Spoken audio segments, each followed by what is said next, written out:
कह रहे कि इसीलिए हम कहते हैं संकल्प क्यों करते हो? पता नहीं शाम तक जीवित रहें कि ना रहें, हमें भरोसा नहीं, तो हम संकल्प क्यों करें? भाई मैं ये करूंगा, ये संकल्प तो वो करे जिसको कल का भरोसा हो। अपने लोग तो ऐसे मृत्यु लोक में है कि अगले सेकंड का भरोसा नहीं। तो ऐसी प्रार्थना करनी चाहिए कि हे प्रभु, यदि आपने मुझे जीवन दिया, सामर्थ्य दिया, समय दिया, तो ऐसी हमारी भावना बन रही कि हम 108 परिक्रमा कर लेंगे।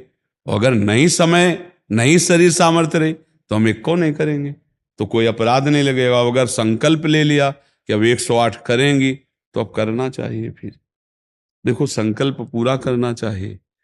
तो अभी इस जान तो शरीर में है ही, तो संकल्प के लिए फिर उसी कार्य में लगा जाता है। पर हम सबसे प्रार्थना करते हैं संकल्प ना लिया जाए। कभी कोई अगर नियम लेने की बात हो तो ये जरूर छूट दे दे कि हे प्रभु, यदि हमारा स्वास्थ्य ठीक रहा, हमारा जीवन रहा, तो हम आपके ऐसा कर लेंगे। और अगर नहीं रहा तो आपने कोई संकल्प किया नहीं, तो पाप नहीं लगेगा।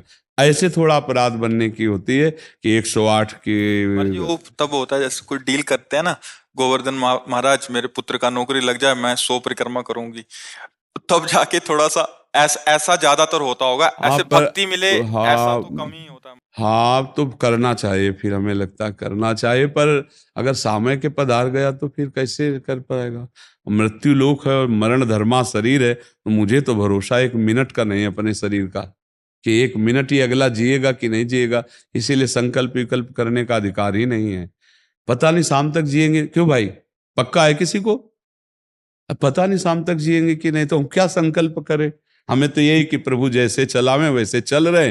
परिक्रमा करवा दिया, परिक्रमा करने बैठे बैठे राधा राधा जप रहे, मांग के खा लिया, भगवान के भरोसे बाबा जी। ऐसे गृहस्थी में अपने धर्म कर्म किए, जब समय मिला तो परिक्रमा कर गए। अच्छा, प्रार्थना करना स्वामी से कोई गलत बात नहीं कि हमारे बच्चे की नौकरी लग जाए, हमारा काम बन जाए, जरूर करो। भगवान से नहीं करोगे तो किससे करोगे? करना चाहिए।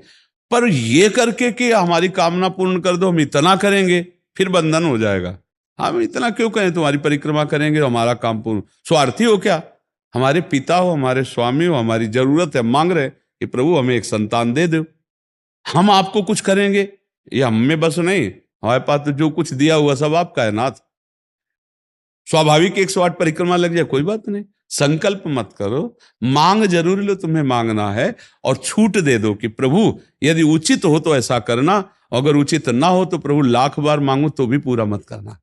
ये भक्तों की मांगे होती हैं, ये सत्संगियों की मांगे होती है कि नाथ मेरी आवश्यकता तो है, पर अगर आपको उचित लगे तो आप दे देना, और अगर उचित ना लगे तो मेरे मांगने पर भी आप ना देना। ये जब ये बात बनी रहती है कि जितना नाम जप होना चाहिए उतना नहीं होता, उतना, ये बात तो हमारे में भी है। इतनी पीड़ा तो हमको भी बनी रहती है कि जितना होना चाहिए उतना नहीं होता। इतनी पीड़ा हम अपने गुरुदेव भगवान में भी देखी। एक दिन उन्होंने कहा क्या बताएं, जीवन निकल गया, छक के नाम जपने को नहीं हुआ, रात दिन मंत्र में नाम में लगे गए, रात दिन 10 वर्ष समीप रह के सेवा में रहे। तो देख, बोले क्या बताऊं, पूरी जिंदगी निकल गई, छक के नाम जपले को नहीं मिला। तो भगवत भजन करने वाले में भजन की इतनी भूख बढ़ जाती है कि रात दिन भजन करने पर भी उसको ऐसा अनुभव होता है कि जैसा होना चाहिए वैसा। यही अखंड भजन बनाता है, यही अखंड। पर इस अखंड भजन होते हुए भी रोना आएगा कि प्रभु मुझे भजन करने की रुचि दे दो। यही भजन, असली भजन का ही फल है। भजन करते हुए भजन की इतनी भूख होना कि भगवान से भजन ही मांगना कि प्रभु मुझे भजन करते। अभी वो भजन नहीं होता जैसा प्रेम से होना चाहिए। हर एक महात्मा को, हर एक भजनानंदी को अनुभव होगा। और ये अगर हुआ तो भजन अखंड होने लगेगा। क्योंकि हम जिसकी पीड़ा महसूस करते हैं उसको हम भूलना कैसे बर्दाश्त कर पाएंगे? तभी वो अखंड स्मृति कर पाता है। और जो संतुष्ट हो जाता है भजन में, वो भजनानंदी नहीं होता। जो भजन में असंतुष्ट और भोगों में संतुष्ट रहता है वही भजनानंदी कहा जाता है। अपनी बात कहते हैं, मुझे तो गुरुदेव ने संभाला, नहीं तो साधन भजन हो रहा था, पर वो अहंकार जनित था। जब गुरुदेव ने कृपा करी तो हमारे अहंकार को चकनाचूर हुआ। तब ये बात समझ में आई कि गुरु कृपा से मोक्ष मूलम गुरु कृपा। गुरुदेव भगवान साक्षात करुणामय प्रियालाल के स्वरूप हैं। वो जब कृपा करते हैं तो अहंकार नष्ट हो जाता है, और अहंकार नष्ट होते ही दैन्यता आ जाती है। और प्रियालाल को दैन्यता बहुत प्रिय है, और वो दैन्यता कृपा से ही आएगी, और गुरु के चरणों में आसक्त रहो। देखो, हम आपको गुरु महिमा की एक बात बता दें। जब हम कोरा कागज होकर गुरुदेव के चरणों में समर्पित होते हैं, तभी हमारी हृदय में लिखा पढ़ी सही होती है। हम लोग क्या होते हैं, पूरा कागज रंगे हुए पहुंचते हैं और अपनी बुद्धि लड़ाते हैं गुरुजनों पर, इसीलिए हमारा काम बन नहीं पाता। यदि हम बच्चा बन के गुरु के चरणों में जाएं, जैसा बोले वो और वैसा करने लगे, तो गुरु को भी पता नहीं चलेगा, ऐसे शिष्य की उन्नति हो जाएगी अध्यात्म की, क्योंकि उसने उनको भगवान माना है। देखो, एक हम प्रसंग कई बार सुना चुके हैं। एक उड़िया बाबा ने सुनाया था प्रसंग कि एक बंगाल के भगत के मन में आया कि मैं गुरु बनाऊं। तो एक प्रसिद्ध थे काली के उपासक, उनके पास गए, और वो मदिरा पीते थे, वो जानते नहीं थे, वो मदिरा पिए हुए बैठे हुए थे। उन्होंने कहा, गुरुदेव, मैं आपको गुरु रूप से वरण करता हूं, मुझे मंत्र दे दो। तो शराब के नशे में लड़खड़ाते हुए मंत्र बोले, तो अशुद्ध मंत्र और अशुद्ध अवस्था, पर वो सीधा सरल भक्त भगवान मान के गुरु की छवि लेके पूजा में रख के और मंत्रानुष्ठान, अशुद्ध मंत्र। 1 साल ही हुआ कि मां भद्रकाली प्रकट हो गई, काली, और उनका बेटा, तेरा गुरु ढोंगी है। तो उनका, मां, पहली बात तो आप गुरु को ऐसा ना बोले, गुरु हमारे परब्रह्म है, आप ऐसा ना बोले। बोले, बेटा तू बहुत सरल है, जानता नहीं, वो शराब पीता है, और जो मंत्र दिया ना वो अशुद्ध है। मां ने कहा। तो उनका, मां, अब तो और विश्वास आपकी बात पे नहीं रहा। अगर गुरु ने अशुद्ध मंत्र दिया होता तो तुम 1 साल में आ गई, कैसे आ गई? बोले, बताने आई हूं कि मंत्र अशुद्ध है। तो उनका, मां, मैं अपनी गुरु निष्ठा और गुरु मंत्र को नहीं छोड़ सकता, आप जाओ। तो उनका बेटा, मैं तुम्हारी गुरु भक्ति पे प्रसन्न हुई, और आज से मेरे सिद्ध करने का मंत्र यही होगा, जो अशुद्ध मंत्र। ऐसा गुरु भाव किया जाता है। गुरु को परब्रह्म साक्षात माना जाता है। परब्रह्म में दोष दर्शन नहीं होते, दोष हमारी बुद्धि का है। अगर बुद्धि का दोष निकाल दे तो देखो, मत्ता परतरम नान्यत किंचिदस्ति धनंजय, भगवान कह रहे मेरे सिवा कोई और है नहीं। फिर हम गुरु को दोष दर्शन में देखें, कहीं ना कहीं हमसे त्रुटि हो रही। हमें घोर पापी में भी भगवान देखना है, तो गुरु में भगवान देखने में क्या बात है? विचार करके देखिए। जब हम गुरु में भगवान देखते हैं तो अपना समर्पण करते हैं, और जब वो हमारे साथ उल्टा व्यवहार करते हैं और हम सह जाते हैं, तो हमारा अहंकार नष्ट हो जाता है। वहीं वहीं रहकर उसको चोट पहुंचने दो अहंकार को, और अहंकार जब मिटिया मिट हो गया, तब कृपा उदय हुई, तब समझ में आया को हो साक्षात परब्रह्म गुरुदेव हैं। गुरुर् ब्रह्मा गुरुर् विष्णु गुरुर्देव महेश्वरा, गुरु साक्षात परब्रह्म तस्मै श्री गुरु।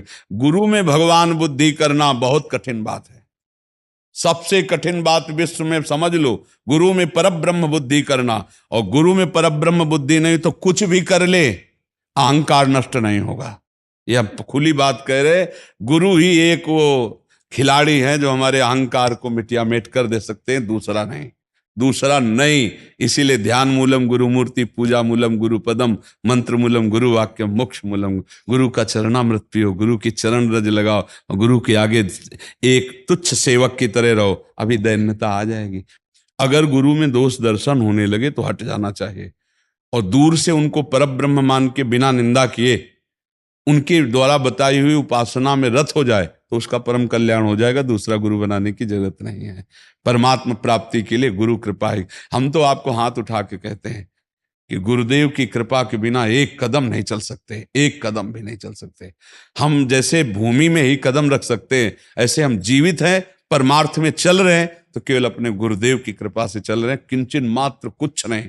केवल वो ऐसे पकड़े हुए हैं तो हम चल रहे हैं, अगर वो ऐसे छोड़ दे तो धम्म से गिर जाए। गुरु कृपा ही केवलम, गुरु कृपा है। वो दैन्यता गुरु कृपा से आती। महाराज जी, धन्य भाग है आपकी कि आप दैन्यता चाहते हैं। हाँ, परम कृपा है वैष्णव आचार्यों की। बस चुपचाप चलते रहिए, किसी की निंदा मत करना और किसी के दोष दर्शन मत करना, बस इसी से दैन्यता आ जाएगी।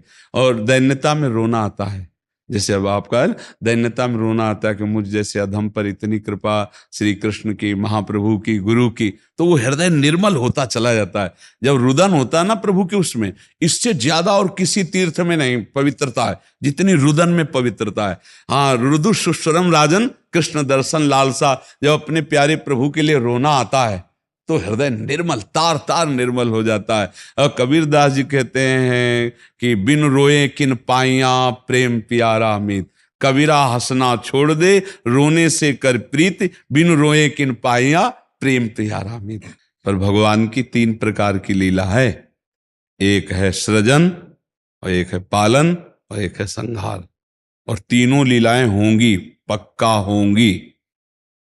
जैसे सृजन जरूरी है, पालन जरूरी है, ऐसे विनाश भी जरूरी है। तो देखो, इस शरीर को कहा गया विनाशी और इस लोक को कहा गया मृत्यु लोक। तो भाई देखो, जो जन्मा है उसका शरीर छूटेगा, जो हमने कर्म किए उसके अनुसार हमें भोग मिलेंगे। अब हम भगवान से भजन के बल से, उनके प्रार्थना के बल से हमको क्षमा याचना करवा सकते हैं। तो अपने पुत्र के लिए, अपने कल्याण के लिए, अपने परिवार के कल्याण के लिए, समाज के मंगल के लिए भगवान का नाम जप करे, भगवान से प्रार्थना करे, दूसरों को सुख पहुंचावे, धर्म पूर्वक आचरण करे, तो निश्चित मंगल होता है। हाँ, बहुत अच्छा है। देखो, यशोदा मैया स्वयं भगवान लाला के रूप में आयला तो गौ की पूंछ से झाड़ना और ब्राह्मणों को बुलाकर स्वस्ति वाचन कराना, दान देना, मेरा लाला कन्हैया सुरक्षित रहे। क्योंकि बड़े बड़े आक्रमण हुए ना, पूतना है, तृणावर्त, अघासुर, बकासुर, तो मैया घबरा जाती थी कि दुनिया की बलाएं हमारे लाले के पीछे काहे पड़ी। और अच्छा, माँ को अपने पुत्र का महान स्वरूप दिखाने पर भी दिखता ले, क्योंकि माँ है ना, उनको तो लगता है मेरा लाला है, तो बार बार वो परेशान हो जाती थी। और स्वयं भगवान की रक्षा के लिए भगवान के नाम का प्रयोग किया, केशव भगवान बाजुओं की रक्षा करे, ऐसे करे, ऐसे। तो हमें लगता है भगवान का नाम जप और धर्माचरण, दूसरों को सुख पहुंचाना, और इसका फल मेरा पुत्र सुरक्षित रहे, मेरे पुत्र की बुद्धि शुद्ध हो, मेरे पुत्र को कभी विपत्ति ना हो। तो ये देखो, माँ में बहुत बड़ी सामर्थ्य है। अगर माँ तपस्या और पूर्वक अपने पुत्र को चाहे तो अजर अमर बना सकती है। मंदालसा माँ ने यही कहा था, मेरे गर्भ में जो जीव आएगा उसे भगवान से मिला के रखूंगी, उसे भगवत प्राप्ति, और ऐसा ही किया।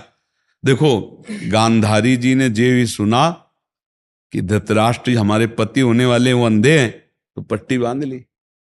जब ये समय आया कि अब युद्ध होगा ही पक्का, तब गांधारी जी ने कहा, बेटा मैं तुम्हें बहुत प्यार करती हूं, तुम मेरा बेटा है, पर भीम के सहयोगी श्री कृष्ण तू मारा जाएगा, इसलिए जा, तू नग्न होकर मेरे सामने आ जा, मैं पट्टी खोलती हूं, तेरा शरीर वज्र का हो जाएगा, मृत्यु ही नहीं होगी तेरी। अब भगवान तो भगवान ही है। अब वो आ रहे थे नंग धड़ंग दुर्योधन, तो भगवान ने देखा उनका, अरे यार तुम इतने बड़े होकर बच्चों की तरह नंगे घूम रहे हो। तो उनका माँ ने कहा है, बच्चे हो, कम से कम कमर तो ढक लो इतना। ओ ऐसे पत्ता लगा के ऐसे, गांधारी ने जी ही आंख खोले ऐसे दे, उनका ये पत्ता क्यों लगा लिया? उनका, माँ तुम्हारे सामने नंगा कैसे आऊं? अरे उनका, धोखा कर दिया तूने, अब जितनी दृष्टि मेरी पड़ गई, तेरा शरीर वज्र का हो गया, गदा या किसी भी प्रहार से नष्ट नहीं होगा, लेकिन तू कमर से मारा जाएगा, यही से कमजोर हो गया। क्योंकि और भगवान अपने भक्त का प्रण पूरा करवाने के लिए जब द्रौपदी को दिगंबर करा रहा था ना, ये सभा में लाभ जंगा ठोक रहा था, तो भीम ने यही प्रण किया था, इसी जंगा को तोड़ूंगा। अगर भगवान भक्त की वचन रक्षा ना करते और वो पूरा वज्र का शरीर हो जाता तो तोड़ नहीं पाते, इसीलिए भगवान ने। तो माँ में कितनी सामर्थ्य है, आप देखो, अधर्म युक्त चल रहा है लेकिन मेरा बच्चा सुरक्षित रहे, आंख की पट्टी खोली, पतिव्रता, तो वज्र का शरीर कर दिया। तो आप अपने पुत्र को अजर अमर अविनाशी बना सकते हैं साधना और भजन के प्रभाव से। नाम से परम गति होती है। राधा नाम का एक हमने पद सुनाया था, अगर सत्संगी जन होंगे, रोज सत्संग सुनते होंगे, सुनो, राधा नाम है जीवन हमारा, राधा नाम प्राण आधार है। ये पूरा पद, राधा नाम ही हमें प्रेम में निकुंज में पहुंचाएगा। आखिरी पंक्ति है, निकुंज तक पहुंचा देगा ये राधा नाम। तुम्हें चिंता नहीं करनी। राधा वल्लभ श्री हरिवंश जपो या राधा राधा जपो।